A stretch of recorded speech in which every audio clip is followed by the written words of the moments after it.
চলে এসেছি এই বছরের সব কেকের ডিজাইন নিয়ে টিচার্স ডে উপলক্ষে। তো যেহেতু সেদিনকে আমার অনেকগুলো কেকের অর্ডার ছিল, তাই একটা ভিডিওতে তো আর সব কেকের ডিজাইন দেখানো যায় না, তাই আমি তোমাদের সাথে অনেকগুলো পার্টে সব কটা কেকের ডিজাইন শেয়ার করব। তো এটা ছিল আমার প্রথম পার্ট। তো এই যে প্রথম কেকটা দেখছো, এই কেকটা আমার কাছে অর্ডার এসেছিলো ঘুটিয়ারি থেকে। কেকটা নিয়েছিল তারা 4 পাউন্ডের মধ্যে, কিন্তু যেহেতু টিচার্স ডের জন্য নিয়েছিল তাই আমাকে সাইজে বড় করতে বলেছিল। তো আমি সেই হিসাবে সাইজে বড়ও করে দিয়েছি। আর ডিজাইনটা আমি তাদেরকে কিছু পিকচার পাঠিয়েছিলাম, তার মধ্যেই এই ডিজাইনটা তারা চুজ করেছিল। আর আমার মনে হয় যে এরকম বড় বড় ওকেশনের জন্য, যেমন টিচার্স ডে, এইসব ওকেশনের জন্য এরকম স্কোয়ার শেপের কেক নেওয়া সব দিয়ে ভালো। কাটতেও সুবিধা হয় আর সবাইকে পিস করে দিতেও সুবিধা হয়। তারাও স্কোয়ার শেপের মধ্যেই নিতে চেয়েছিল, তো আমি সেই হিসাবেও ডিজাইন পাঠিয়েছিলাম। তো স্কাই কালারের পুরো ডিজাইনটা ছিল কেকটা, হোয়াইট আর স্কাইয়ের মধ্যে। আর যে লেখাটা লিখতে বলেছিলাম সেটা মাঝখানে লিখে দিয়েছি, নিচে বর্ডারও করে দিয়েছি যেভাবে ডিজাইন ছিল। এরপরে আমি কিছু স্প্রিঙ্কেল, কিছু সুগার বল দিয়ে দিচ্ছি যাতে কেকটা আরও বেশি সুন্দর লাগে।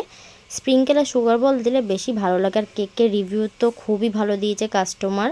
আমার রিভিউটা তোমরা পেজে গিয়ে দেখতে পারবে। তারপর আমি একটু সিলভার কালারের ডাস্ট করে নিলাম। তো এই তো ছিল আমার প্রথম কেকটার ফাইনাল লুক। এই কেকটা তোমাদের কেমন লাগলো আমাকে কমেন্ট করে জানিও। কাস্টমারের তো খুব ভালো লেগেছে, খুব ভালো রিভিউ দিয়েছে, আমারও তো খুবই পছন্দ হয়েছে।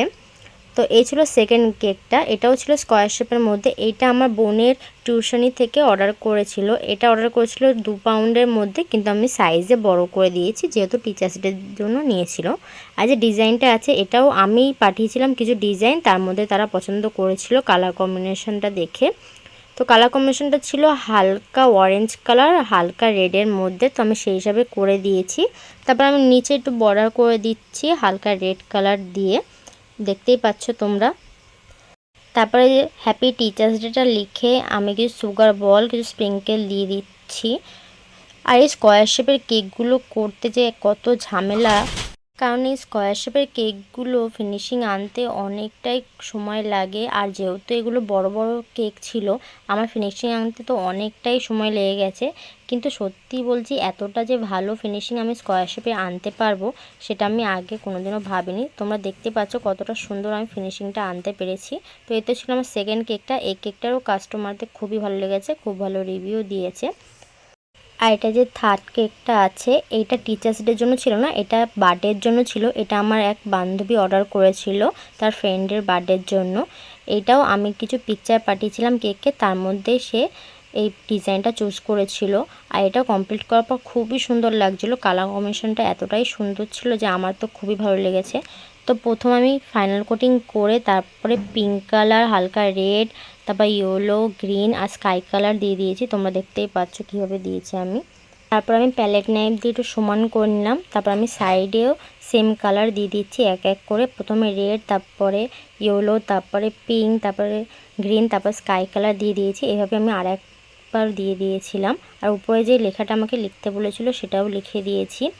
তারপরে আমি কিছু সুগার বল দিয়ে দিচ্ছি। এই হোয়াইট কালারের সুগার বলগুলো সব কটা কেকের সাথে এত সুন্দর মানায়, সব যে কোনো কেকে দিলেই খুব সুন্দর লাগে। আর এই গোল্ডেন কালারেরও সুগার বলগুলো, এই দুটো কালারের সুগার বল খুবই সুন্দর লাগে সব কটা কেকে। আমার তো খুবই পছন্দ হয় এই দুটো সুগার বল দিতে। তারপরে আমি একটু সিলভার কালার ডাস্ট করে নিলাম। এই কেকটা রিভিউ তোমরা আমার পেজে গিয়ে দেখতে পারবে, এই রিভিউটাও খুব ভালো এসেছিলো। তো এই তো ছিল আমার থার্ড কেকটা। এই সব কটা কেকের মধ্যে তোমাদের কোন কেকটা ভালো লেগেছে কমেন্ট করে জানিও। আর সেকেন্ড পার্ট দেখার জন্য আমাকে ফলো করতে ভুলো না। ওকে, টাটা।